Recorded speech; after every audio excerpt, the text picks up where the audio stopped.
Kung naririto lang sana ang iyong mga magulang, hindi ka mahihirapan. Paniguradong hindi ka magugutom. Bayaan na lang po natin sila. Iniwan nga po nila ako eh.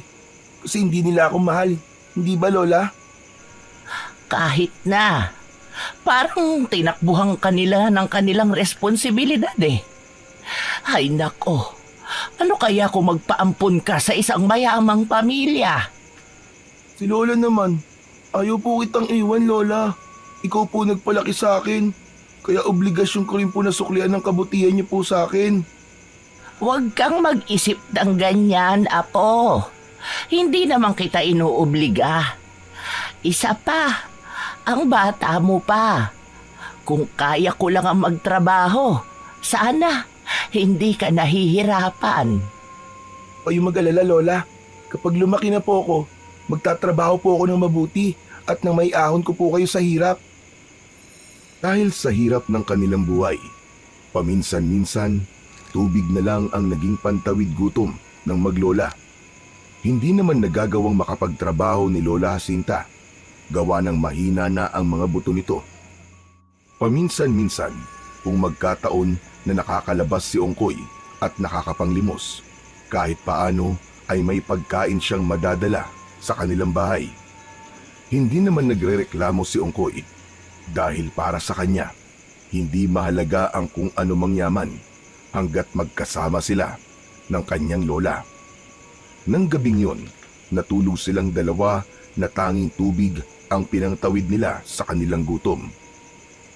Kinabukasan, Lola Jacinta, pupunta lang po ako sa tapat ng simbahan ha. Manglilimos lang po muna ako at baka sakaling swertihin. Mag-iingat ka, Apo. Huwag kang lalayo at baka kung mapaano ka, ha? Opo, Lola.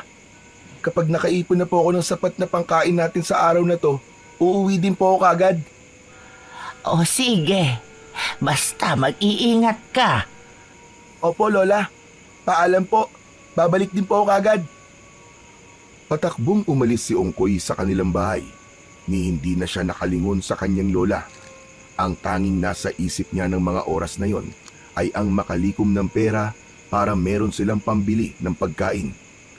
Habang tumatakbo si Ongkoy, parang nakalutang ang kanyang isipan dahil sa gutom na kanyang nararamdaman.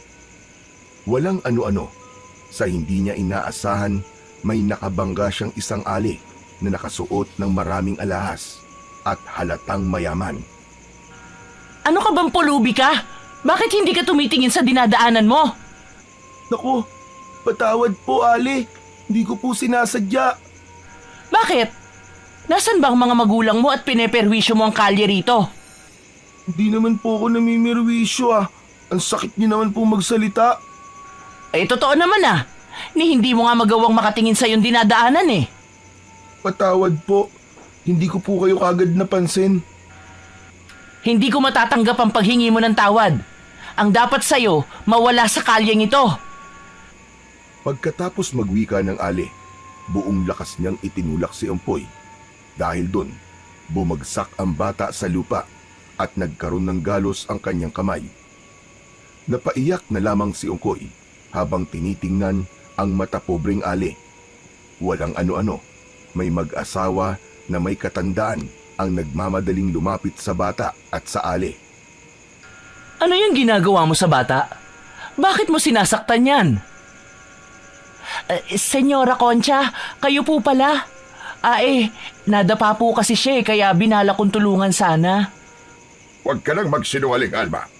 Nakita namin kung anong ginawa mo. Ngayon pa lang, nalaman na namin ang tunay mong ugali.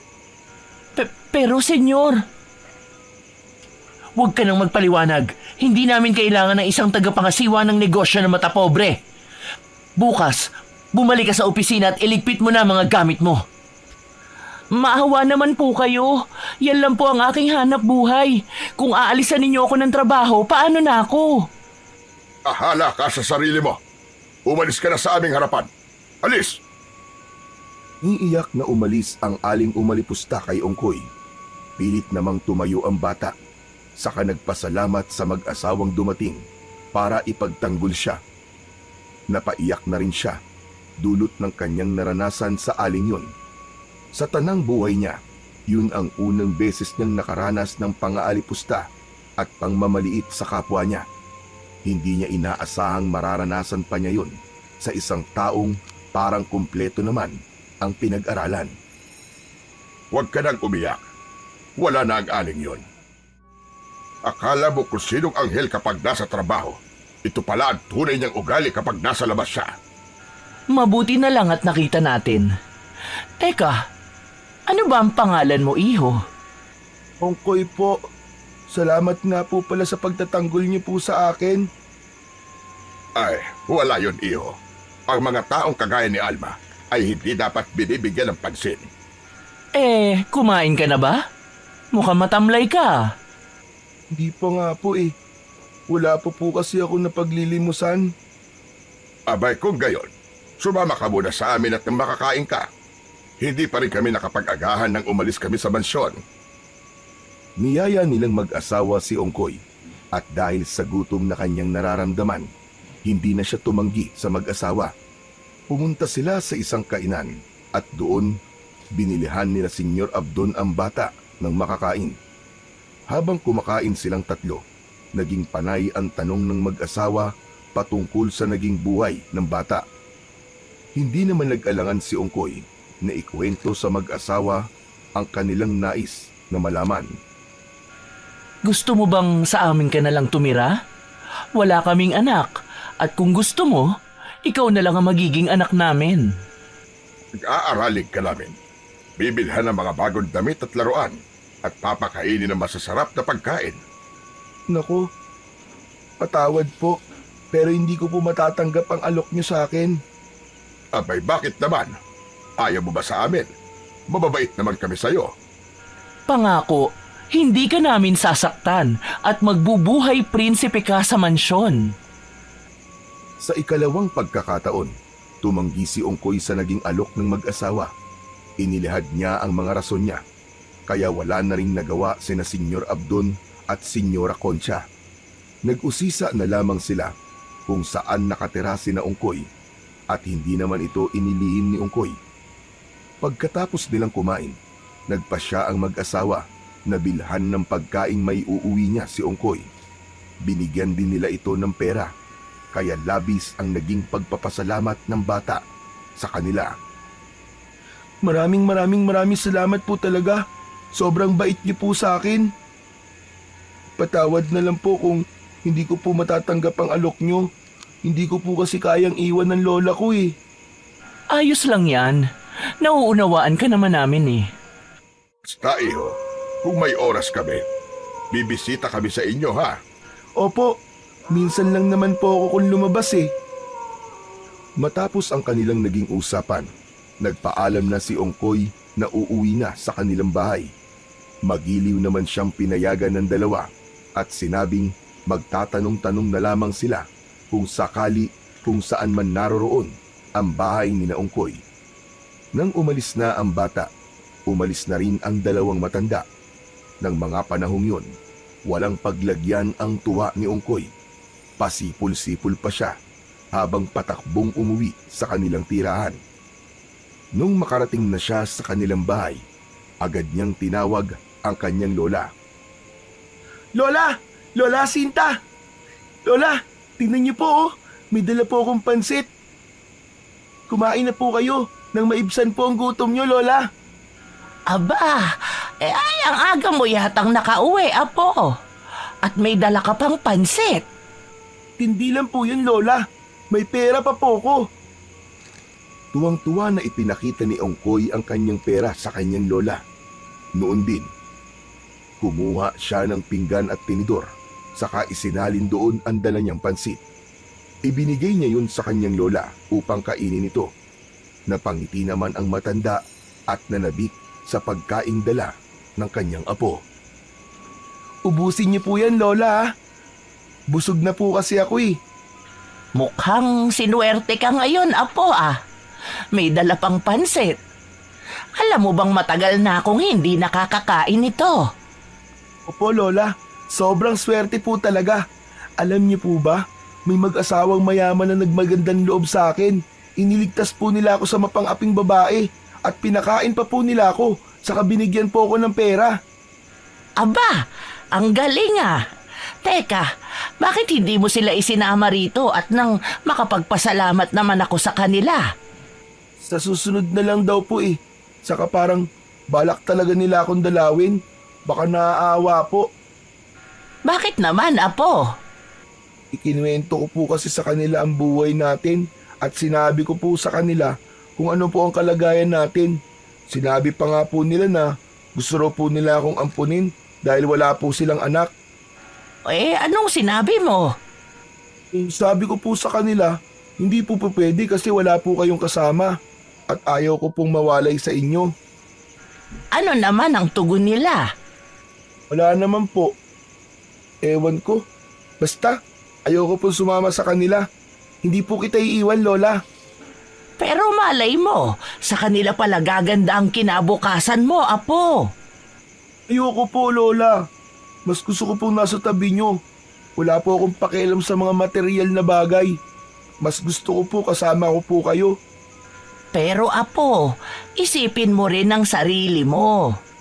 Kung saan ka masaya at kung saan ka uunlad, doon ka. Pabayaan mo na lang ako. Matanda na ako eh. Hindi, Lola, hindi. Hindi po kita pababayaan.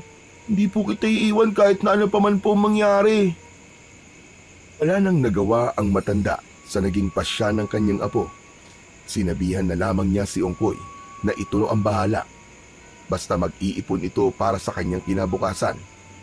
Sinabi pa ng matanda kung gaano kahalaga ang bukas, kaya kailangan itong mapaghandaan ng bata. Kung kaya ko lang sanang magtrabaho, naku ginawa ko na. Kaso, sobrang hina na ng aking mga tuhod. Wala akong magawa kung hindi ang ipagdasal ang kaligtasan mo sa araw-araw. Yan lang ang tanging maitutulong ko sa iyo, Apo. Huwag po kayong mag-alala, Lola. Darating po ang araw na mas magiging malakas ako.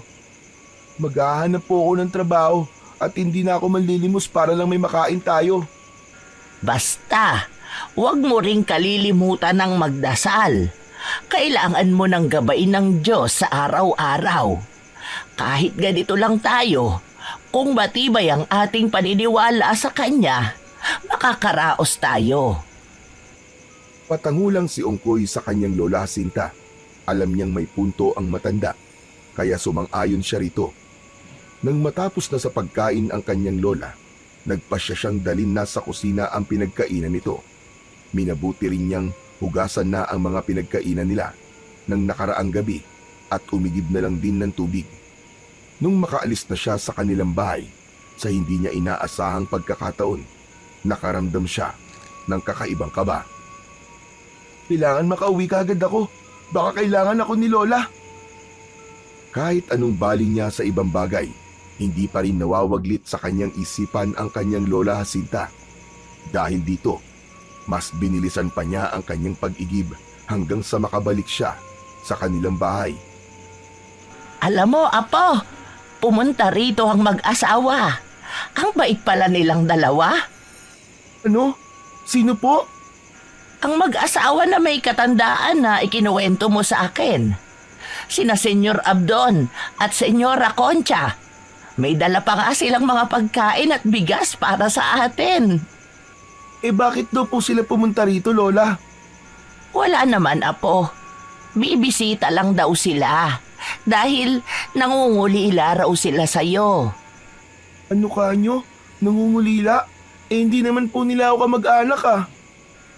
Pero alam mo, kung aampunin ka nila at magpapaalam sila sa akin, hindi ako tututol. Alam kong magiging mabuti ang kalagayan mo sa kanila. Hindi po, Lola. Hindi po ako papayag na ampunin ng kung sino man. Hindi po kita iiwan, Lola. Hindi po. Ayoko po. Napailing ang matanda sa sinabi ni Ongkoy. Sinabi pa niyang hindi naman siya pumayag nung buksan ng dalawa ang usapin patungkol sa pagpapaampun niya sa bata. Umiyak na noon si Ongkoy at nakiusap sa kanyang lola na huwag siyang ipamigay. Dahil dito, Nangako rin naman ang matanda na hindi nito ipapaampon si Ongkoy kahit na malaking halaga ang kapalit. Ipangako niyo po, Lola. Ipangako niyo po sa akin. Ayoko pong sumama talaga sa kanila. Ayoko pong mawalay sa inyo, Lola. Ayoko po, ayoko. Oo na.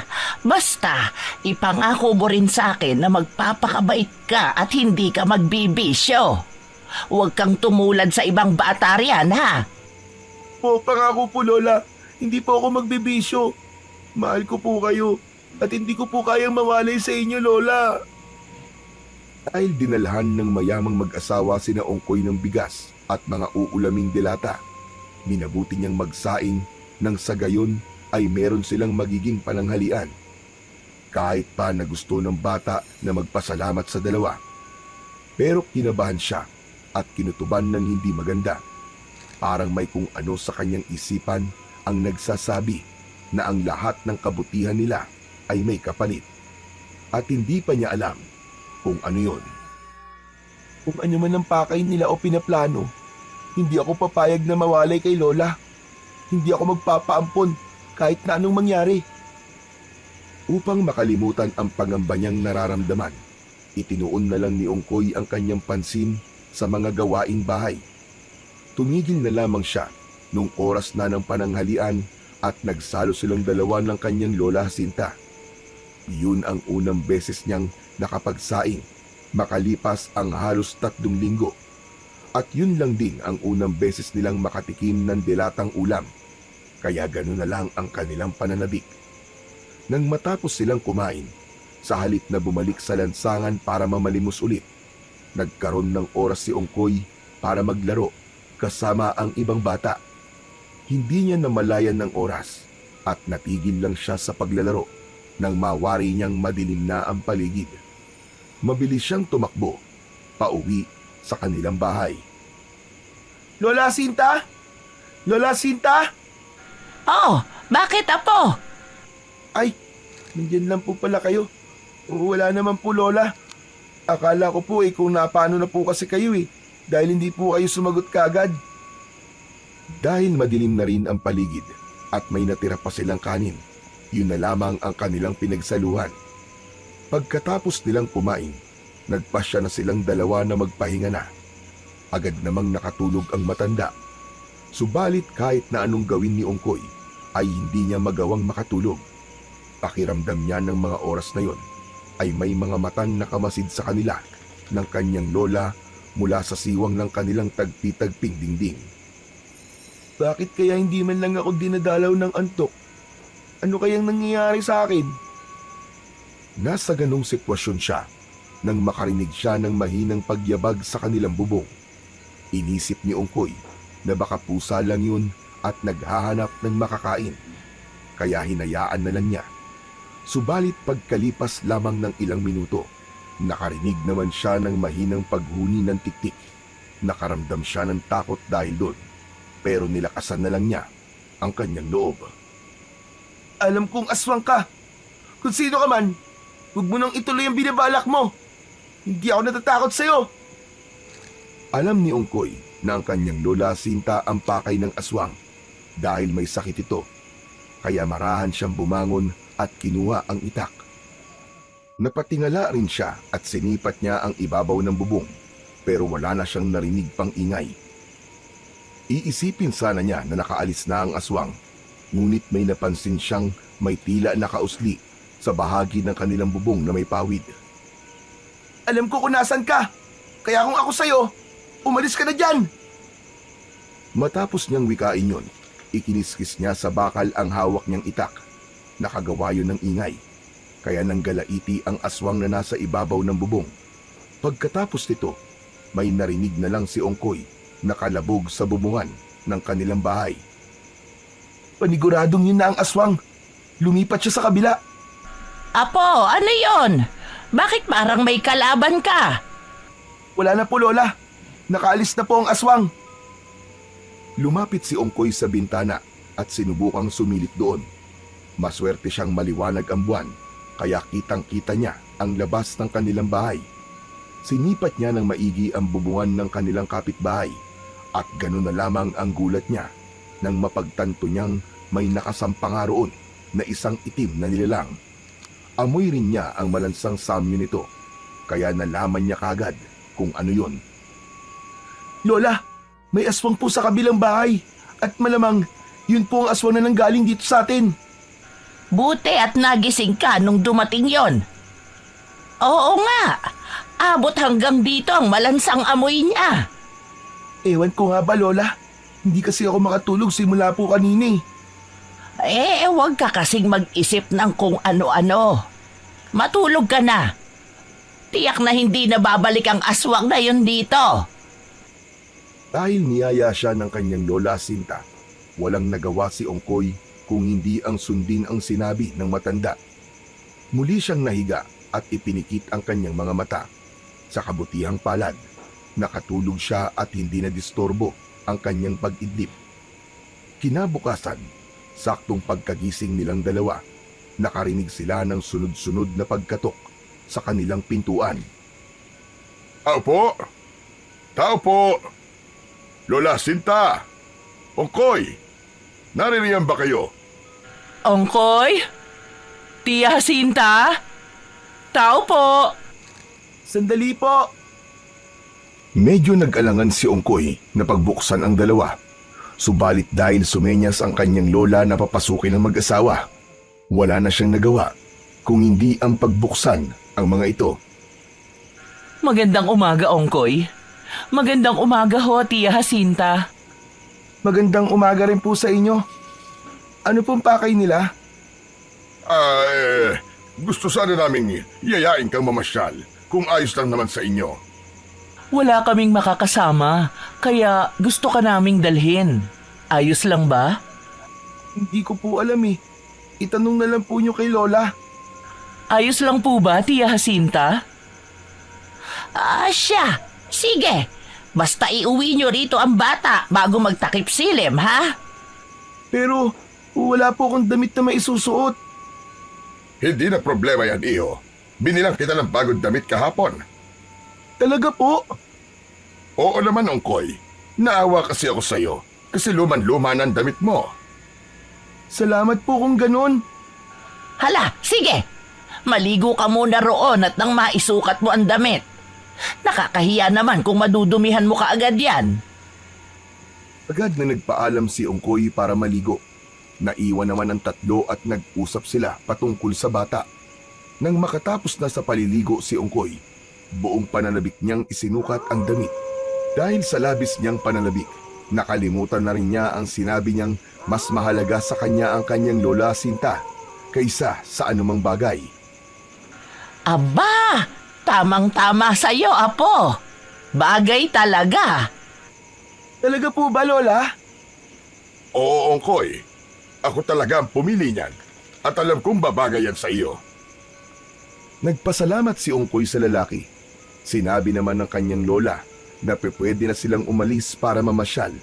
Pero bago pa man sila lumisan sa bahay ni Ongkoy, sinabi ng bata na bibilhan na muna niya ng makakain ang kanyang lola. Agad siyang lumabas at nang makabalik siya ay may dala na siyang mga tinapay. Ito na po muna ang kainin niyo, Lola. Bibili na lang po ako ng may ulam natin mamaya. Sige, Apo. Mag-iingat kayo, ha? O paano? Mauuna na po kami, Manang Jacinta. O siya. Sige. Napalingon na lang si Ongkoy sa kanyang lola at napangiti. Nakita niya ring may ngiti sa mga labi ang kanyang lola. Pero may halong lungkot ito. Babalik na sana siya roon at wag nang sasama sa mag-asawa. Subalit, sinenyasyan siya ng kanyang lola na tumuloy na lamang. Tangulang ang naitugon ng bata sa matanda at tuluyan na siyang sumama kina Senyor Abdon at Senyora Concha. Pagkatapos ng buong araw na paglilibot at pamimili, inihatid na ng dalawa si Ongkoy sa kanilang bahay. Marami itong dala, hindi lamang para sa kanya, kung hindi pati na rin sa kanyang lola. Maraming salamat po, Senyor Abdon, Senyora Concha. Napakabuti niyo po sa akin. Ayos lang yan, Ongkoy. Ang importante, magiging masaya ka at ang lola mo. Binuksan ni Ongkoy ang pintuan ng kanilang bahay, saka agad na pumasok doon. Pinapasok na rin niya ang mag-asawa at dahil sa naging ingay nila, nagising si Lola Jacinta. Narito na pala kayo. Oho, Manang. May mga pasalubong kami para sa inyo. Sige na, Ongkoy. Ipakita mo sa lola mo ang mga binili natin. Ipinakita ni Ongkoy ang mga binili nila para sa matanda. Napangiti naman si Lola Jacinta at agad na nagpasalamat sa mag-asawa. Kayo talaga, nag-abala pa kayo. Pero maraming salamat dito. Hindi ko man ito maisusuot sa pagsimba, pero salamat pa rin. Bibihira lang kasi akong makatanggap ng mga bagay-bagay sa ibang tao dahil wala rin naman akong maibibigay. Hindi na ho mahalaga yun. Ang importante, masaya kayo at naging masaya rin ang apo ninyo. Hindi ba, Ongkoy? Opo, O siya, mauuna na po kami. Madilim na kasi ang paligid at baka mabagal ang trapiko. nagpaalam at nagpasalamat ang maglola kina Senyor Abdon at Senyora Concha. Inihatid pa sila ni Ongkoy patungo sa labasan at nang makasakay na ang mga ito sa kanilang sasakyan. Patakbong bumalik si Ongkoy sa kanilang bahay. Saktong pagkarating niya roon, naabutan niyang umiiyak ang kanyang lola.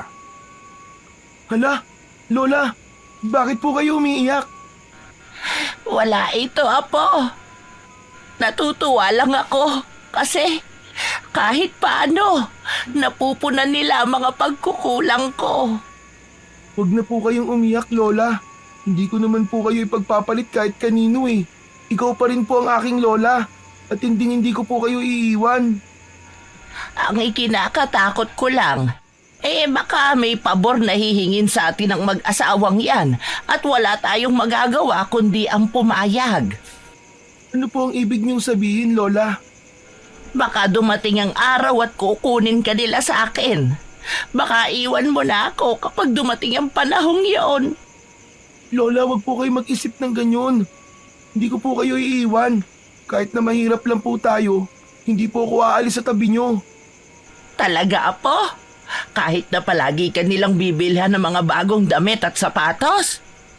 O naman, Lola, kahit kailan, hindi kita ipagpapalit sa kahit na ano. Ikaw lang po ang mahalaga sa akin, Lola. Mahalaga ka rin sa akin, apo. Hindi ko kaya kung mawawalay ka sa akin. Hindi ko kaya.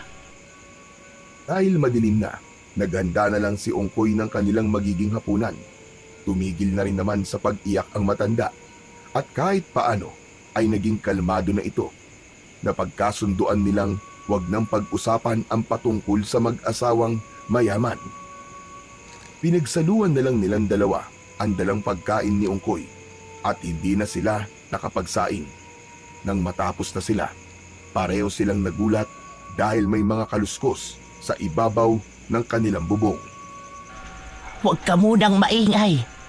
Mukhang may ibang nilalang sa bubungan natin.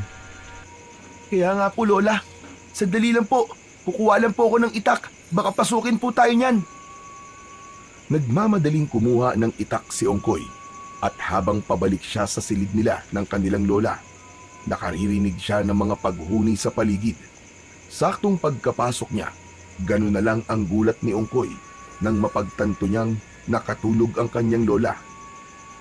Akmang lalapit na sana siya roon nang makita niyang may manipis na dilang unti-unting lumalawit paibaba at patungo sa kanyang lola. Walang yakang aswang ka! Lubayan mo ang lola ko! Tumakbo siya palapit sa kanyang lola Jacinta sa kawalang pagdadalawang isip na tinaga ang dilang yon. Ngunit naging mabilis din ang paggalaw ng dila at pusa itong pumaitaas. Napatingala na lang si Ongkoy at mas lalo siyang nanggalaiti nang makita niya ang dalawang nagbabagang mga mata. Nang makita naman ng nilalang si Ongkoy, natakot ito at nagmadaling umalis. Dinig pa ng bata ang ingay sa mga bubong ng kanilang mga kapitbahay. Subukan mo lang kami na biktimahin ng lola ko. Hindi ako magdadalawang isip na pumatay. Kung inaakala mong bata ako at walang magagawa, diyan ka nagkakamali. Handa akong ibuwis ang buhay ko.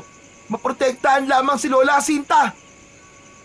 Dahil masarap ang naging tulog ng kanyang lola, napagpasyahan ni Ongkoy na wag na lamang itong gisingin. Minabuti niyang magbantay na lang sa paligid hanggang sa dumating ang madaling araw. Kinabukasan, Oh, bakit parang kulang ang tulog mo, Apo? hindi po kasi ako ganong nakatulog kagabi, Lola. Nagbantay po ako sa paligid. Kasi po, Lola, muntik na po kayong mabiktima Mabiktima ng ano? ng aswang po, Lola. Nang bumalik po kasi ako sa silid kagabi, nakatulog na po kayo at kita ko pong may dila ng aswang na muntikan na pong dumampi sa inyo. Ano? Nakatulog ako kagabi? Opo, Lola. Marahil po, kagagawan din po yun ng aswang. Walang hiyang aswang na yan. Paniguradong babalik siya rito. Kaya nga po kailangan nating magmatsyag, Lola. Sigurado po ako, ikaw po ang pakay nun dito. O kung hindi man po, baka may buntis po dito sa atin at nadadamay ka lang. Siguro nga, Apo. Huwag kang mag-alala. Mag-aantabay na rin ako magmula mamayang gabi. Sige po, Lola. Magmula noon, bawat gabing dumaraan ay hindi pinapalampas ng aswang. Bumibisita ito kina Ongkoy at pumipirmi sa bubungan. Dahil dito, madalas ay parehong kulang ang tulog ng maglola.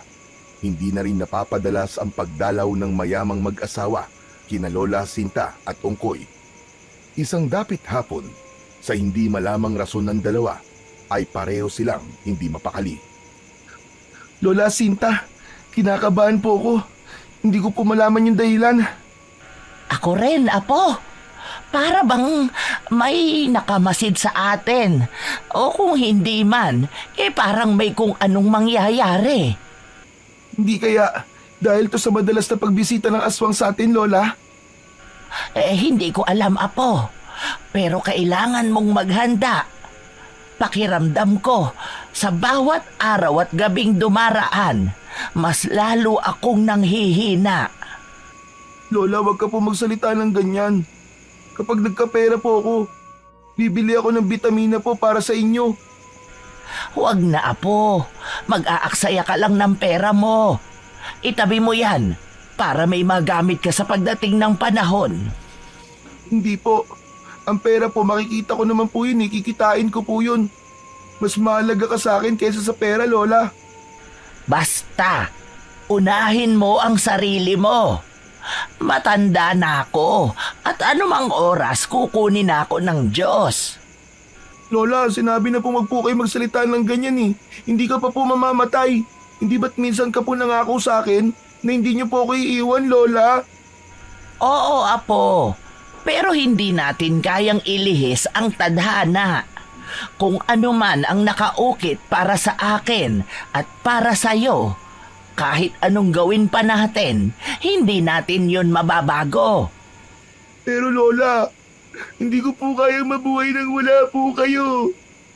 Maging ako rin. Ngunit, mas maigi kung handa ka sa lahat ng posibleng mangyari, Apo. Sasalita pa sana si Ongkoy nang biglaan silang makarinig ng pagkatok. Pareho silang walang inaasahang bisita. Kaya maging si Lola Jacinta ay napakunot ang noo at nagtaka kung sino ang kumakatok. Tingnan mo nga, Apo, kung sino yan. Sige po, Lola. Sandali lang po. Naglakad si Ongkoy patungo sa pintuan nila at nang naroon na siya, bago niya buksan ito'y sumilip muna siya sa siwang. Nang malaman niya kung sino ang naroroon sa labas, lumakas ang kabog ng kanyang puso. Ngunit dahil naghihintay ang kanyang lola at nais nitong malaman kung sino ang kumakatok, dahil dito, binuksan na lang niya ang pintuan at tumambad sa kanya ang mayamang mag-asawa. Senyor Abdon, Senyora Concha, kayo po pala. Hali po kayo at pumasok po muna kayo. Lola Sinta, sila Senyor Abdon po at Senyora Concha pa lang narito. Nako, kayo palang dalawa. Anong sadya ninyo rito? Wala naman po, Manang. Medyo matagal na kasi kaming hindi nakakadalaw sa inyo. Kumusta naman kayo rito, Tia Jacinta? Ayos lang naman. Eto, kahit paano nakakaraos din. Teka, Ano bang tunay na sadya ninyo rito? Ang totoo niyan, gusto sana naming humingi sa inyo ng kaunting pabor lamang. Ano ba yan? Kaso ho, baka magalit kayo. Ay bakit? Masama ba ang hihingi ninyong pabor? Hindi naman po. Kung papayagan niyo sana, gusto naming isama si Ongkoy sa bahay. Kahit mga 3 araw lang siya roon. Ihahatid naman po namin siya sa inyo pagkatapos ng 3 araw. Biglang natahimik si Lola Jacinta nang marinig niya ang tunay na pakay roon ng mag-asawa. Napatitig siya kay Ongkoy at nang mapansin niyang umiiling ang bata. Hindi ko kayo mapapayagan. Mahal ko ang aking apo at hindi ko kayang mawalay siya sa aking tabi. Ganun po ba? Sige po, pasensya na po kung nakaabala kami sa inyong pagpapahinga. Ayos lang, walang problema. Apo, ihatid mo na nga ang 2 yan. Matutulog na tayo. Napatango si Ongkoy sa kanyang lola. Napahiya naman ang mag-asawa, kaya nagpaalam na sila at dire-diretsyong naglakad. Nang nasa labas na sila, nagpaalam sila kay Ongkoy. Paalam, Ongkoy. Hindi pa naman ito ang huli nating pagkikita. Tinanaw ng bata ang mag-asawa habang naglalakad patungo sa kanilang sasakyan. Sa hindi niya malamang rason, nakaramdam siya ng pangingilabot sa huling sinabi ni Senyor Abdon sa kanya. Ngunit sa halip na isipin ito, minabuti niyang bumalik na sa kanilang bahay. Maraming salamat po, Lola. Hindi niyo po pinayagan ng mag-asawa na kunin ako. Talagang hindi. Ay, namimihasa na ang mag-asawang yun eh. Ayos sa una at 2 beses. Pero, bakit kukunin ka nila at dadalhin sa kanilang bahay? Pabayaan na lang po natin sila, Lola. Ang mahalaga po, hindi na nila tayo gagambalain pa. Tama ka riyan, Apo. Basta, hindi na ako papayag na ilayo ka nila sa akin. Hindi ako papayag na mawawalay ka sa aking tabi. Salamat po talaga, Lola. Dahil tanging tinapay lang ang meron sila, pinagsaluhan nilang 2 ito. Pagkatapos nilang kumain, nagpasya na silang 2 na magpahinga. Bukas, maaga po akong aalis para makarami po ako ng mapaglimusan. Linggo po bukas, kaya tiyak marami po magsisimba. Sige, Apo. Mas maiging ang magpahinga ka na. Matapos ang maikli nilang pagkikwentuhan, natulog na si Ongkoy. Kampante siyang walang aswang na dadalaw sa kanila. Gawa ng ilang gabi na rin walang pagpaparamdam mula sa naturang nilalang. Nasa kahimbingan na si Ongkoy ng kanyang tulog nang biglaan siyang maalimpungatan. Napabalikwas siya ng bangon dahil sa malakas na kalabog sa kanilang bubungan. Nakiramdam siya sa paligid, ngunit wala na rin siyang narinig na kung anumang ingay. Walang ano-ano. Narinig niyang napaungol ang kanyang Lola Jacinta. Napakusot ng kanyang mata si Ongkoy at nang tingnan niya ang kanyang lola ay tila nahihirapan ito. Lola, ano po nangyayari sa inyo? Ongkoy, may nilalang sa ibabaw ng bubong at nakasilip dito sa akin. Hinihigop niya ang aking lakas. Apo! Apo ko! Lola Jacinta, sandali po! Nagmamadaling kinuha ni Ongkoy ang itak sa kusina at sa kanyang pagbabalik, nakita niyang nakangangana ang kanyang lola. May kung anong malalubid na bagay ring nakalawit at parang may hinihigop ito mula sa bibig ng matanda. Lola Jacinta! Lola ko! Hoy! Ano ginawa mo kay Lola? Humanda ka sa akin! Patakbong lumabas ang bata habang dala ang kanyang itak. Sumisigaw siya para manghingi ng tulong sa kanyang mga kapitbahay. Ngunit sa kasamaang palad, wala ni isa sa mga yon ang lumabas para sumaklolo sa kanya. Aakyat na sana siya sa bubungan para harapin ng aswang, pero biglang lumundag ang nilalang patungo sa bubungan ng ibang bahay. Hoy! Hayop ka! Bumalik ka rito! Anong ginawa mo sa lola ko? Lola! Hayop ka, ngalimaw ka! Hayop ka! Hayop! Nagmamadaling tumakbo papasok ng kanilang bahay si Ongkoy. Ngunit bago pa man siya tuluyang makapasok, nakarinig siya ng boses sa kanyang likuran. Ongkoy, ano nangyari? Bakit ka sumisigaw at bakit ka may dalang itak? Senyor Abdon, wala na po si Lola. Pinatay po siya ng aswang. Kinuha niya po sa akin ang lola ko. Paanong? Kadalasan po, inaaswang po kami. Lalo na kapag sinusumpong po ng kanyang ubo si Lola. Hindi ko po akalain na ngayong gabi magkakaroon pala siya ng pagkakataon para mahigop ang enerhiya ng lola ko. Kawawa naman ang lola mo. Halika, at baka pwede natin siya madala sa ospital. Sige po. Pumasok silang dalawa sa bahay ni Ongkoy. Sinabi pa ni Senyor Abdon na bumalik lamang sana siya para mag-abot ng pagkain. Pero hindi niya inaakalang ganun ang kanyang maaabutan. Lola ko! Lola Sinta! Ba't niyo po ako iniwan? Ba't niyo po ako iniwan, Lola? Wala na siyang pulso, Ongkoy. Hindi na rin tumitibok ang kanyang puso. Si Lola ko! Wala na ang Lola ko! Nakikiramay ako sa iyo, Ongkoy. Kung hindi dahil sa walang hiyang aswang na yon, baka buhay pa ang lola mo hanggang ngayon. Humanda sa akin ng aswang na kumitil ng buhay ni Lola. Hindi ko siya mapapatawad. Humalaw ng iyak si Ongkoy. Napatingala pa siya at nang makita niya ang siwang kung saan sumilip ang aswang, napatiimbagang siya sa kanagkuyog ng kanyang palad. Darating ang panahon at makakaganti rin ako sa aswang na yon. Pinapangako ko yan. Inusisa ng lalaki ang bata kung ano ang plano nito. Napakibit-balikat naman si Ongkoy dahil hindi niya alam ang kanyang isasagot. Kung gusto mo, Ongkoy, ipapalibing natin ang lola mo bukas at sa bahay ka na namin tutuloy. Papag-aralin kita at ibibigay namin ang lahat ng iyong pangangailangan. Pero nakakahiya naman po. Huwag kang mahiya. Ituring mo kaming tunay na mga magulang mo.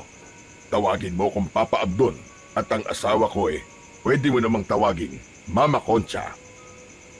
Dahil sa walang ibang malalapitan si Ongkoy at alam niyang gusto rin nila Senyor Abdon at Senyora Concha na makasama siya, pumayag na lang siya sa kagustuhan ng lalaki kahit gabing-gabi na.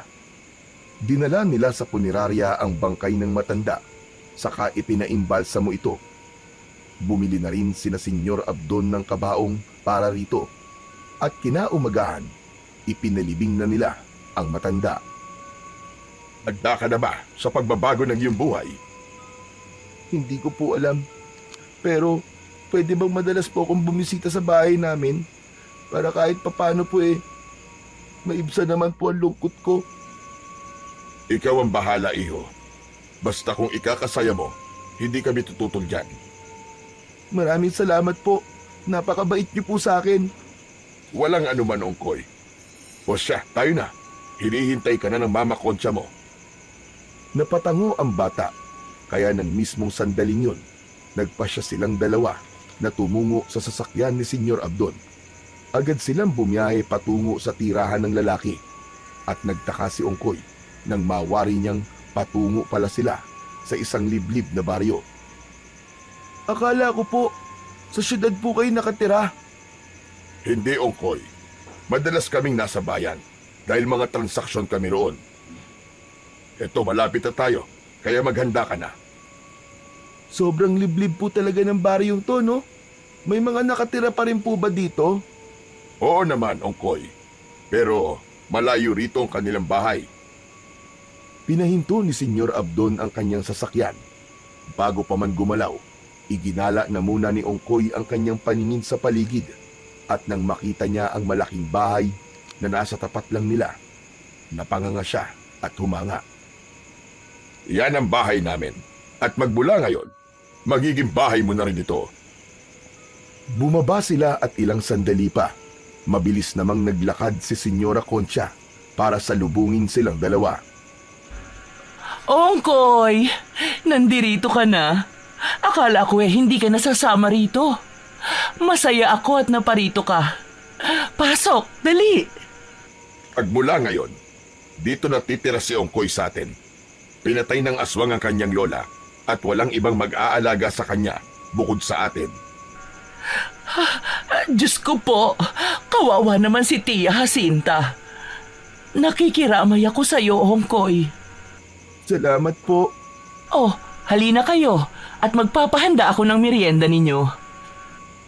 Pumasok sila sa mansyon at gaya ng sinabi ni Senyora Concha, nagpahanda siya ng mga pagkain para kay Ongkoy.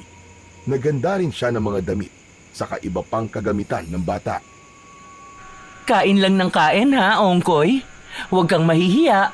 Magmula ngayon, ituturing ka na naming tunay na anak at ituturing mo rin kaming tunay na mga magulang mo. Salamat po. Dumaan ang mga araw at unti-unti nang nasanay si Ongkoy sa buhay niya sa mansyon ng mag-asawa. Lahat ng mga bagay na kailangan niya ay ibinibigay ng mga umampon sa kanya. Nagkaroon din siya ng guro na nagturo sa kanya kung paano magbasa at magsulat. Isang araw, Alam mo, Ongkoy, huwag kang masyadong magtitiwala sa mga umampun sa'yo. ha? Bakit naman po, Ate Myla? Ang sabi ng lolo ko, mga aswang sila. At nagkaroon lang sila ng ganitong yaman dahil sa mutya ng Datumanong. Ano po? Dato Manong? Ano po yun? Basta, ahas yan na may 2 ulo at nagkakagatan. Sinasabi na ang sino mang magtatangan niyan, tiyak na magiging makapangyarihan at yayaman ng husto. Pero, totoo po bang mga aswang sila? Hindi ko alam. Mamaya, kabilugan ng buwan, matyagan mo ang kanilang galaw. Tiyak na malalaman mo ang lihim nila. Pero ate, natatakot po ako. Ano kaya kung samahan niyo po ako? Hindi pwede. Magdududa sila kung naririto pa ako para magturo kahit na gabing-gabi na. Kaya mo yan, Ongkoy. Paano po kung totoo po ang sinasabi niyo? Ano po ang gagawin ko? Hindi ko alam. Basta, mag-iingat ka at huwag kang magpapahalatang may nalalaman ka sa kanilang pagkatao. O sige na, uuwi na ako ha. Magpapaalam pa ako kina Senyor Abdon at saka Senyora Concha. Inilabutan si Ongkoy sa kanyang nalaman. Hindi niya alam kung totoo ang sinabi ng kanyang guro, pero may kung ano sa loob niyang nagtutulak sa kanya para alamin ang totoo.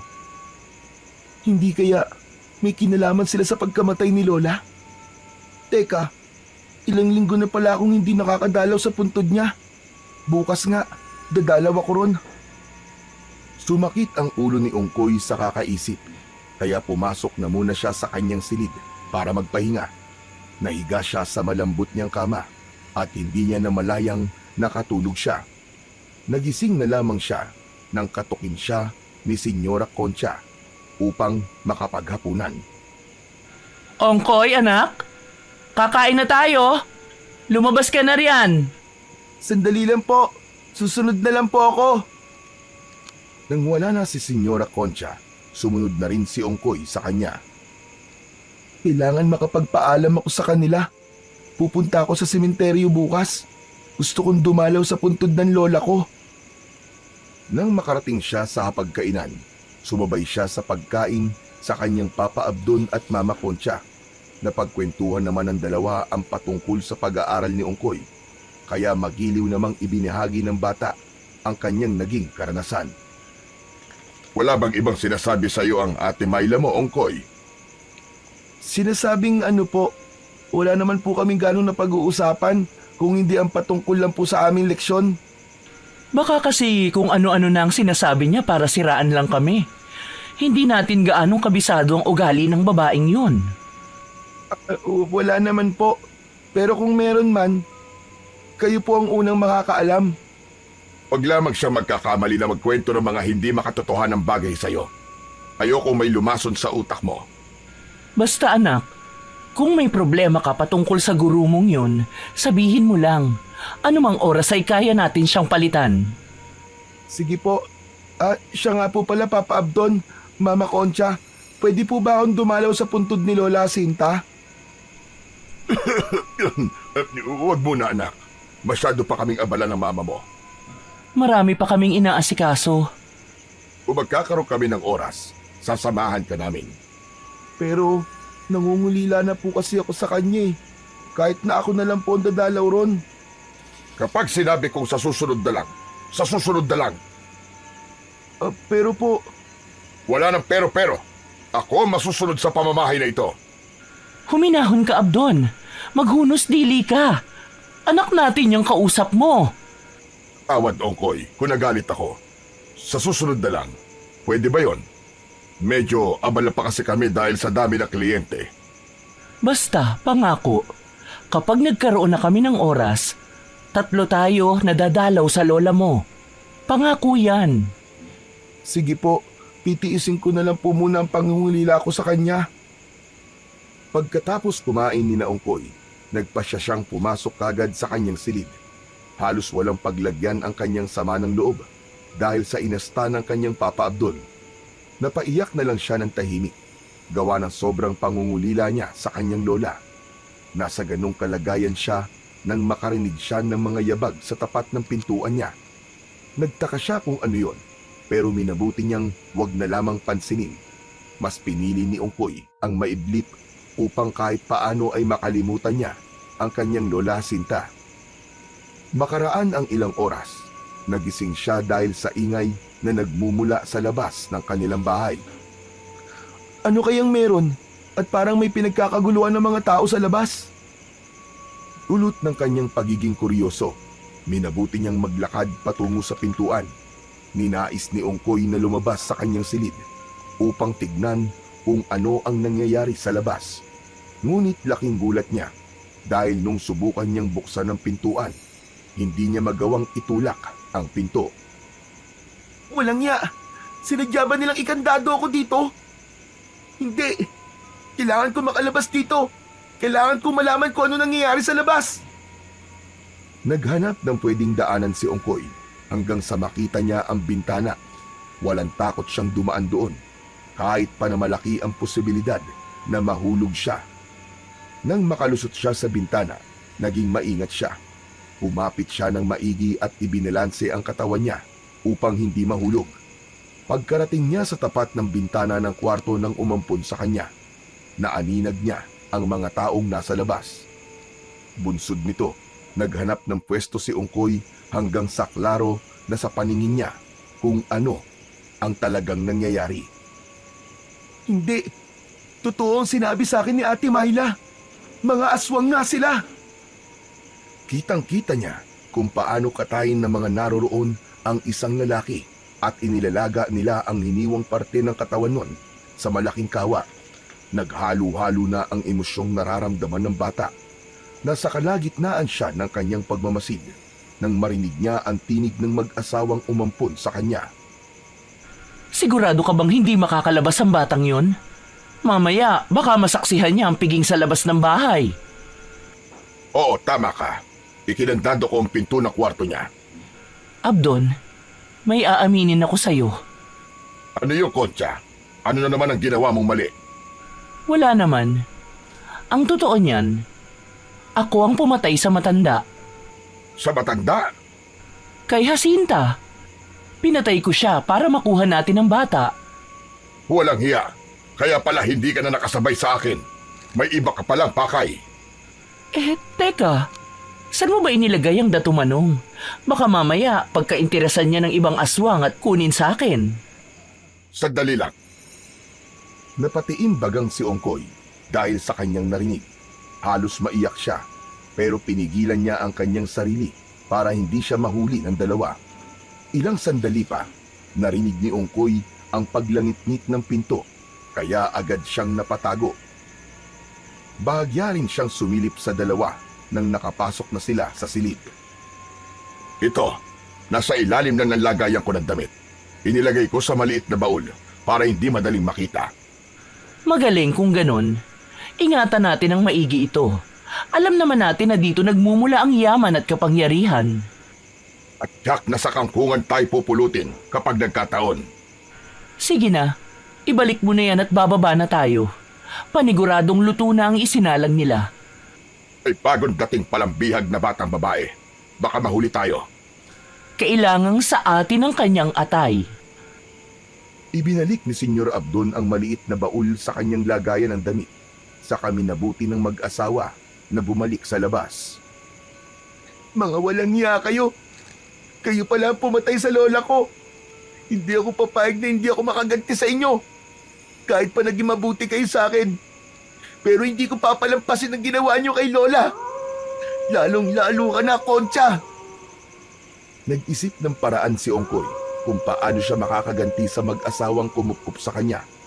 Walang ano-ano, naalala niya ang Dato Manong na itinatago ng mag-asawa. Kapag wala yon, paniguradong wala rin kayong kapangyarihan. Kahit na alam niyang malalagay siya sa peligro, pumasok pa rin si Ongkoy sa silid ng mag-asawa. Agad niyang hinanap ang maliit na baul na itinago ni Senyor Abdon at nang makita niya ito, naging malapad ang kanyang ngiti. Magiging akin na ito. Ito ang magiging mitya ng paghihiganti ko sa inyo. Pagkakuha niya sa Dato Manong, ibinalik niya ang baul sa pinagtataguan nito. Sakto namang may narinig siyang mga yabag, kaya mabilis siyang lumabas ng silid na yon. Dumaan ulit siya sa bintana at sinikap niyang makababa nang hindi nahahalata. Ngunit nang makalapag siya sa lupa, narinig niyang may kumalabog sa kanyang silid. Abdon! Wala rito ang bata! Nakatakas! Tignan mo, Dato Manong natin! Baka tinangay niya! Nabahala si Ongkoy, kaya sa likuran siya dumaan. Umakyat siya sa pader at nang makalabas na siya sa bakuran na yon. Wala na rin ang Dato Manong! Malamang, tinangay niya! Alintikan na! Hala mga kasama! Hanapin niyo kahit saan man sulok ang batang inampun namin. Huwag kayong titigil hanggat hindi niyo siya nababalik sa amin. Makaraan lamang ang ilang minuto, samot-saring ingay ang naririnig ni Ongkoy na nagmumula sa loob ng bakuran. Naulinagan din niya ang sunod-sunod na yabag, kaya alam niyang hinahabol siya ng mga aswang. Kailangan ko makalayo rito. Paniguradong papatayin nila ako kung mahuhuli nila ako. Hindi ako papayag. Kailangan may paghiganti ko si Lola. Binilisan niya ang kanyang pagtakbo hanggang sa may makita siyang dalawang figura na nakatayo sa hindi kalayuan. Kahit na maliwanag ang buwan, hindi niya naaaninag ang muka ng dalawa. Bilis! Ongkoy! Tito! Sina Ate Mayla pala! Salamat sa Diyos! Bago pa man siya magpatuloy sa kanyang pagtakbo, napalingon pa si Ongkoy sa kanyang pinanggalingan at nakita niyang hinahabol siya ng mga naglalakihang aso. Bunsod nito, nagpasya siyang lumapit na lang sa kanyang guro at sa kasama nito. Ate Mayla, tama nga po sinabi mo, mga aswang nga po sila. Tumakas po ako sa kanila, kaya hinahabol po nila ako. Sinasabi ko na nga ba? Tama ang sinabi ni Lolo. Siya nga pala, Ongkoy. Ito si Lolo Gusting ko. Nagmano si Ongkoy sa matandang kasama ng kanyang guro. Halina kayo! Kailangan natin makauwi kagad! Panandalian lang ang tagabulag na taglay natin! Hindi po nila tayo makikita, Lolo. Hindi! Aakalain nilang sa ibang direksyon ka nagpunta, kaya hindi na nila tayo masusundan. Nakita mo ba ang Dato Manong ng mag-asawa? Nakuha mo ba? Ano po hindi ate. Bakit naman? Sana, kinuha mo na lang. Dahil yun ang magbibigay sa iyo ng yaman at kapangyarihan balang araw. Sayang naman kung ganon. Sana magiging mayaman ka na sa susunod. Kung ako sa'yo, bago ako tumakas, kinuha ko na yun. Tutal, malalagay din naman ako sa peligro. Kunin ko man yun o hindi. Nung una, ayaw sanang sabihin ni Ongkoy na nakuha na niya ang Dato Manong ng mga aswang. Ngunit nang lumaon, nakonsensya siya dahil alam niyang gusto lang naman siyang tulungan ng maglolo. Ang totoo po kasi niyan naririto po sa akin ang Dato Manong. Kinuha ko po. Kaya siguro grabe po ang galit ng mag-asawang yun. Pero hindi po. Ito po ang kabayaran sa kanilang ginawa. Ha? Anong ibig mo sabihin, iho? Pinatay po nila ang lola ko. Desperado po silang mampun ako. Kaya nang tumutol po si Lola Jacinta, nadalhin nila ako sa kung saan. Nagalit po sila. Sigurado ka bang sila ang pumatay sa lola mo? Opo, rinig na rinig ko po mismo ang pag-uusap nila. Si Senyora Concha po ang pumatay kay Lola. Mga hayop sila! Mga hayop! Kung gayon, mas kailangan mo mag-ingat, Iho. Pansariling interes lang nila ang kanilang iniisip. Huwag kang mag-alala. Tutulungan ka namin sa abot ng aming makakaya. Hindi ba, Lolo? Oo naman. Ang kasamaan ng mga aswang na kagaya ni Abdon at Concha ay kailangan ng tuldukan. At ngayon, nakuha mo na ang iniingatan nilang Datumanong. Magugulat ka na lang. Wala na sa kanila ang kung anumang meron sila ngayon. Basta, huwag kang papayag na mahuli nila, ha? Kung nagkataon na mahuli ka nila, tiyak na magiging katulad din ng lola mo ang iyong kapalaran. Opo, mag-iingat po ako. Maghihiganti po ako sa kanila. Nagpatuloy sila sa kanilang paglalakad hanggang sa makarating sila sa tapat ng isang bahay na gawa sa kawayan. Nandirito na tayo. Mauna na kayong dalawa sa loob at susunod na lamang ako. Tayo na, Ongkoy. Pumasok na tayo sa loob. Sige po ate. Pero ano po ba ang gagawin ni Lolo Gusting sa labas? Hindi ko alam. Baka maglalagay lang siya ng pangontra o pambakod sa buong bahay. Madalas naman niyang gawin yan. Ganun po ba? Sana po, hindi na tayo masundan ng mga aswang dito, no? Huwag kang mag-alala. Si Lolo ang bahala sa kanila kung masundan man nila tayo. Pagpasok nila sa loob ng bahay ni na Lolo Gusting, sinigurado nilang nakasara ang bintana ng maayos. Pareho silang napasilip sa siwang at nagulat sila nang makitang maraming aswang pala ang naroroon. Sina Senyor Abdon! Sila yan! Diyos ko po! Anong ginawa nila? Bakit parang may kung anong pinag-uusapan ng lolo mo at ang aswang? Hindi ko alam kung ano man ang kanilang pinag-uusapan, Ongkoy. Mukhang nagkasundo sila. Hindi kaya ipapahuli ako ng lolo mo sa mga aswang na yon? Hindi gagawin ni Lolo yan. Tingnan mo. Wala man lang silang ginagawa sa isa't isa. Magkasabwat sila.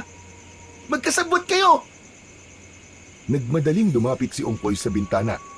Bubuksan na sana niya ito nang biglaan siyang pinigilan ng kanyang guro. Wag! Mapapahama ka lang! Mas mapapahamak ako rito dahil magkakasabwat pala kayo. Mga hayop kayo. Hindi ko alam kung anong pinagsasasabi mo. Hindi na kailangang ipaliwanag. Magkaibigan ng lolo mo at ang mga aswang at malamang. Sinabi niya nang nandito ako sa loob niyo. Magsasalita pa sana ang dalaga nang biglaan silang makarinig ng kalabog. Agad silang napasilip sa siwang at pareho silang kinabahan nang makita nilang nakalupasay na sa lupa si Lolo Gusting habang pinaliligiran ng mga aswang. Hindi na nakapalag ang matanda dahil alam niyang dehado siya. Kapag hindi mo ibinigay sa akin ang bata, papatayin kita at maging ang buong angkan mo. Hindi ako natatakot sa iyo. Alam kong hindi rin magtatagal ang iyong kapangyarihan. Magiging isa kang simpleng aswang na lamang. Kung hindi mo ilalabas si Ongkoy, susunugin namin ang bahay mo! Alam mga kasama, paligiran ang kubong yan. Pinaligiran ng ibang aswang ang bahay ni na Lolo Gusting. Ang matanda naman, dinakip nila at hinayaan itong pagkakalmutin at bugbugin ni Senyor Abdon. Ongkoy! Kapag hindi mo ibinalik sa amin ang kinuha mo, tinitiyak ko sa iyo na mamamatay ang matandang ito. Lumabas ka riyan, anak! Uuwi na tayo!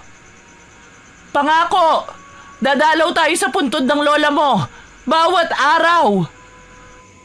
Tahimik na nakamasid sa mga aswang sa labas sina Ongkoy at Ate Myla. Nang mapansin ng matanda na nakasilip silang dalawa, sumenyas itong huwag silang lalabas. Ano ang ating gagawin? Sinasaktan na ni Senyor Abdon si Lolo. Hindi ko alam ate. Lalabas na lang kaya ako at babalik sa mansyon.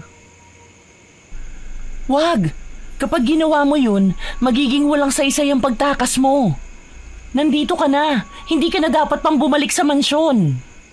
Kung gayon, kailangan natin labanan ng mga aswang na yon. Nasa kalagitnaan sila ng kanilang pagbubulungan nang mapansin nila ang mga aswang na sinusubukang makalapit sa bakuran ni na Lolo Gusting. Kahit na anong gawin nila, hindi sila makakapasok. May mga pangontra rito at kahit na ang pinakamalakas na aswang ay kaya nitong pigilan. Gayon po, ligtas po tayo rito. Ang problema lang, paano natin maililigtas ang lolo mo? Sandali lang ha. Malis ang guro ni Ongkoy. Pagbalik nito, may dala siyang itak sa kabuntot ng pagi. Ikaw ang gumamit nitong buntot ng pagi. May datumanong ka, kaya hindi madaling makakapalag sa iyo ang aswang. Sige ate. Noon din, lumabas sila sa bahay ni na Lolo Gusting. Umangil naman ang mga aswang at animoy sabik na umatake kina Ongkoy at Myla. Subalit sa halip na matakot, mas nangibabaw sa kanila ang kagustuhan na mailigtas ang matanda. Bakit kaya hindi man lang ginagamit ni Lolo ang kakayahan niya? Hindi kaya sinasadya niya yan para mas madaling matalo ang mga aswang? Lumabas silang dalawa sa bakuran at agad silang pinaligiran ng mga aswang. Ano pang hinihintay nyo? Kunin ang datumanong ko sa batang yan! Huwag mong ibigay ang bagay na yan. Kung mamatay man ako, ayos lang. Pero huwag mong ibabalik yan sa mga aswang. Tumahimik ka, tanda. Gusto mo bang mamatay kagad? Dahil inutusan sila ng kanilang kinikilalang pinuno, mas lalo pa silang naging agresibo. Sinugod nila si Myla at Ongkoy, kaya walang nagawa ang dalawa kung hindi ang labanan ang mga aswang. Sa bawat pagtama ng buntot ng pagi sa mga nilalang, napapahiyaw ang mga ito.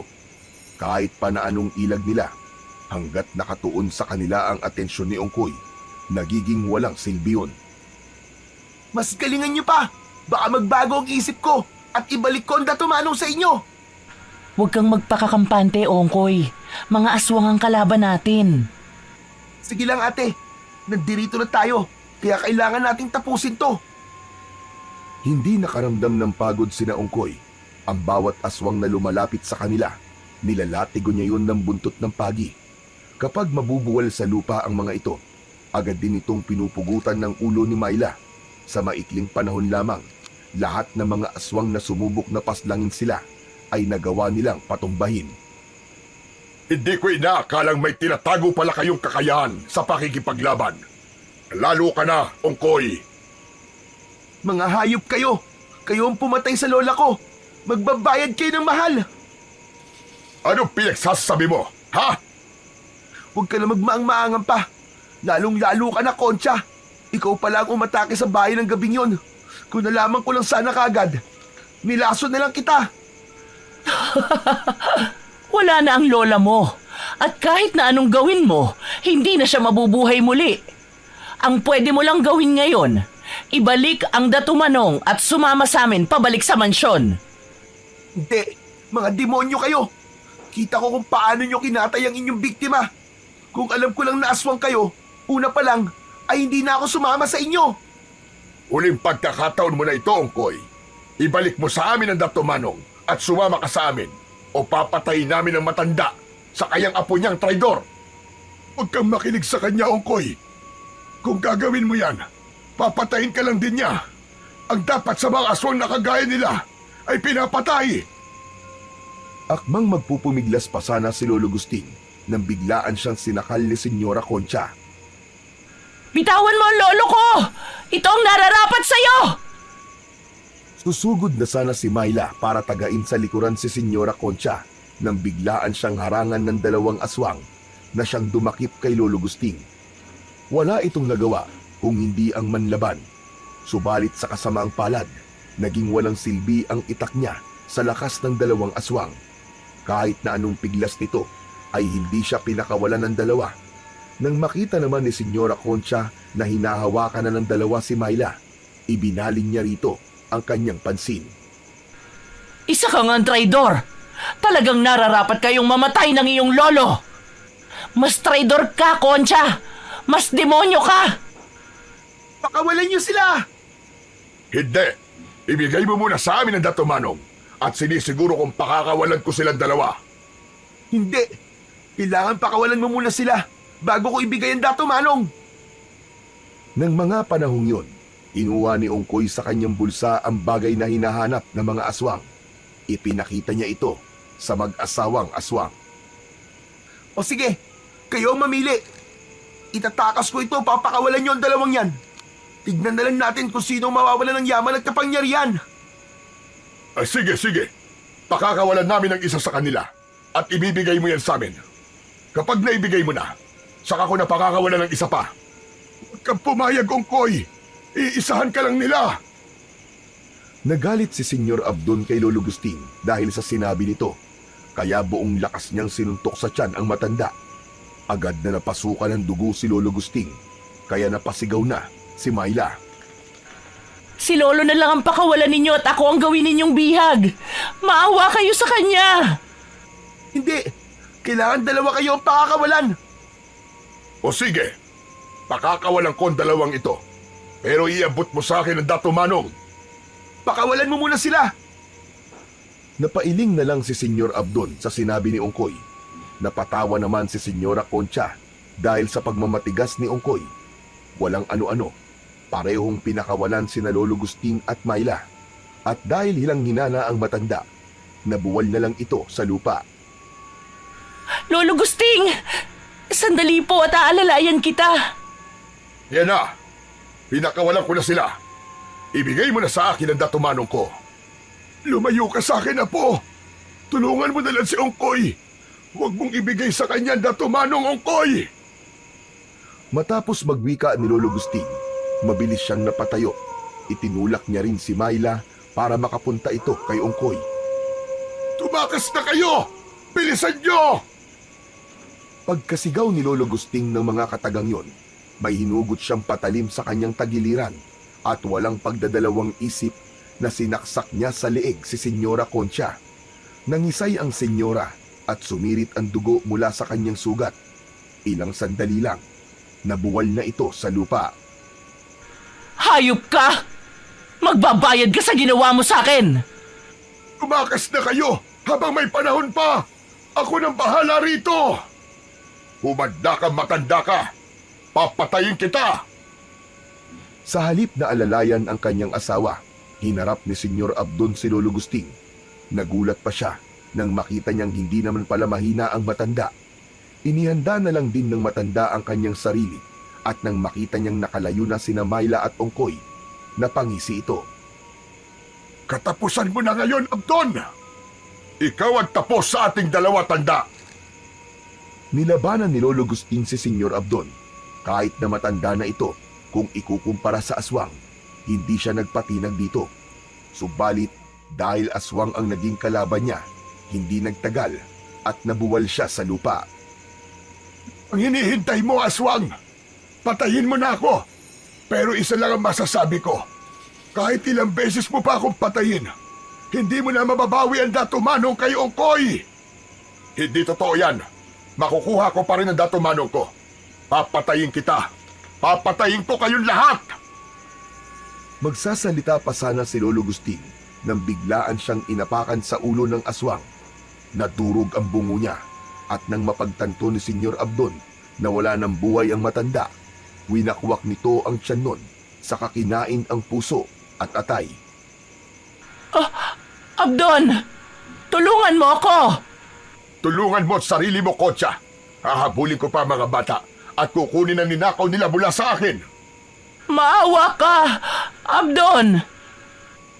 Hindi pinakinggan ng lalaki ang pagmamakaawa ng kanyang asawa. Tumakbo siya para habulin sina Ongkoy at Myla. Sa kabilang dako, walang tigil sa pagtakbo ang dalawa. Umaasa silang may tutulong sa kanila. Ngunit wala silang nadadaan ng bahay. Wala ring hawak na itak si Myla at si Ongkoy lamang ang may pangontra sa mga aswang. Mukhang naririyan na ang aswang. Anong gagawin natin, ate? Wala na tayong magagawa kundi ang labanan yan. Kung hindi natin yan lalabanan, tiyak na tutugisin niya tayo kahit saan man tayo magpunta. Walang ano-ano, may lumundag sa kanilang harapan. Lumakas ang kabog ng puso ni Ongkoy nang makita nila si Senyor Abdon na duguan ang mga labi. Saan kayo pupunta? Inaakala ba niyong makakatakas kayo sa akin? Anong ginawa mo sa lolo ko? Simple lang naman. Winakwak ko lang naman ang tiyan niya at tinain ko ang kanyang laman loob. Hayop ka talaga! Demonyo! Dahil sa matinding galit ni Myla kay Senyor Abdon, sumugod siya rito kahit pa na wala siyang armas. Napangisi naman ang aswang at nang makalapit na si Myla sa kanya, buong lakas niya itong sinakal at iniangat sa lupa. At dapat sa mga traidor na kagaya mo ay pinapatay! Bitiwan mo siya! Kung hindi, uundayan kita ng paglatigo! Sige, subukan mo at nang malaman mo kung hanggang saan ang kaya kong gawin. Alam ni Ongkoy na ang Dato Manong lamang ang siyang pakay ng aswang, kaya inihanda niya ang kanyang sarili. Batid din niya na posibleng malusaw ito kung mahuhulog sa lupa, kaya naghagilap siya nang pwede niyang pagpatungan ito.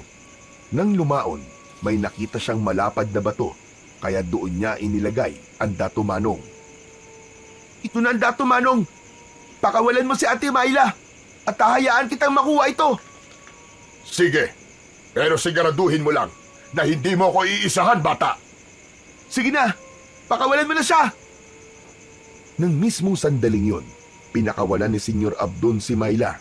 Sa kanilapitan ang malapad na bato kung saan nakapatong ang mutya ng Dato Manong. Mabilis namang tumakbo ang babae patungo kay Ongkoy at sinabing hindi sana niya ipinagpalit ang Dato Manong para lang sa kanyang kaligtasan. Nang makita naman ni Ongkoy na susunggaban na ng aswang ang Dato Manong, mabilis niyang hinila at ipinihit pa itaas ang tali. Ito ay palihim niyang nilagay habang tumatakas sila ni Myla. Sinigurado lamang niyang hindi mahuhulog sa lupa ang anting-anting. Kaya pala para kang abala kanina. Kailangan na natin makalis! Hayop ka! Traidor! Magbabayad ka, bata ka! Papatayin ko kayong dalawa! Pagkatapos magwika ni Senyor Abdon, biglaan itong nagpalit ng anyo sa isang malaking aso. Nagbabaga ang kanyang mga mata at naglalaway siya habang nakatitig kina Ongkoy. Umalis na tayo rito, Ongkoy. Baka kung ano pa ang gawin niya sa atin. Hindi ate, tatapusin ko ito at nang makuha na rin ni Lola ang hustisya. Walang ano-ano, sumugod ang malaking aso kina Ongkoy. Mabilis ang galaw ng aswang, ngunit ng mga panahong yon, parang nag-ibayo rin ang lakas at bilis ng bata. Saktong pagkalapit ni Senyor Abdon, nilatigo ito ni Ongkoy. Tinamaan ng aswang sa mata, kaya panandalian itong natigilan. Nagwala si Senyor Abdon dahil sa kirot na kanyang nararamdaman. Bunsod nito, nagkaroon naman ng pagkakataon si Ongkoy para undayan ng paglatigo ang aswang. Papatayin kita! Hindi lang nyo alam kung gaano kahirap ang mawalan ng taong nagaruga sa'yo! Ng taong simulat sa pool, kasama mo na! Ilang beses pang sinubukan sagpangin ng aswang si Ongkoy, ngunit nagawa niyang ilaga nito. Gayunpaman, hindi tumigil si Ongkoy sa paglatigo sa aswang hanggang sa hindi na kinaya ng aswang ang kirot na kanyang nararamdaman. Natumba ito sa lupa at pilit na gumapang. Walang ano-ano, nagpalit na siya ng anyo at naging isang taong mabalahibo. Magbabayad ka!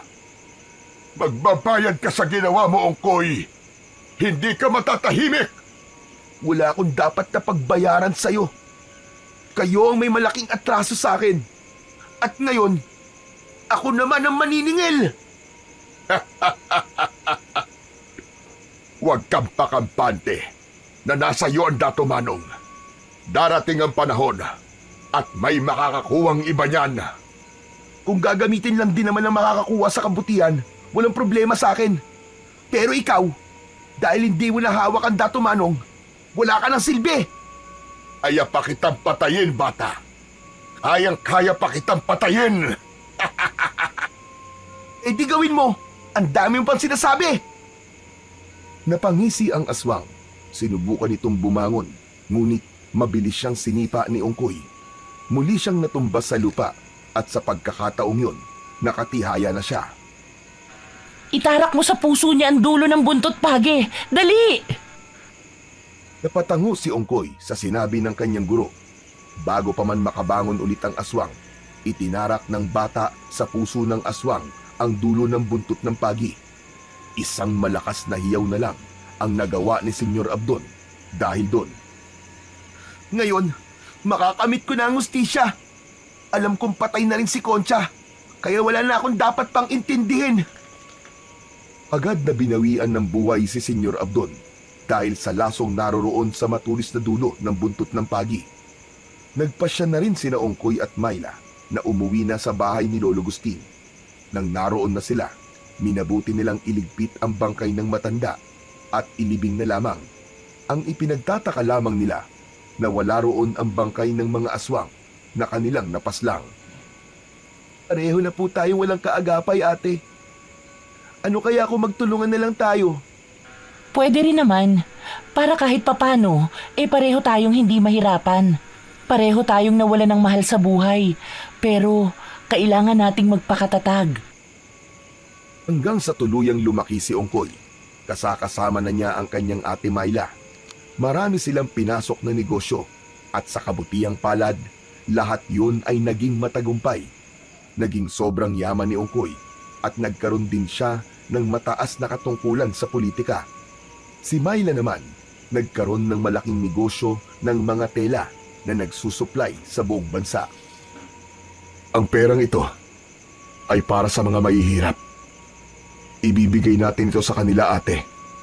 Oo, Ongkoy. Kailangan din nating lumingon kung saan tayo nanggaling.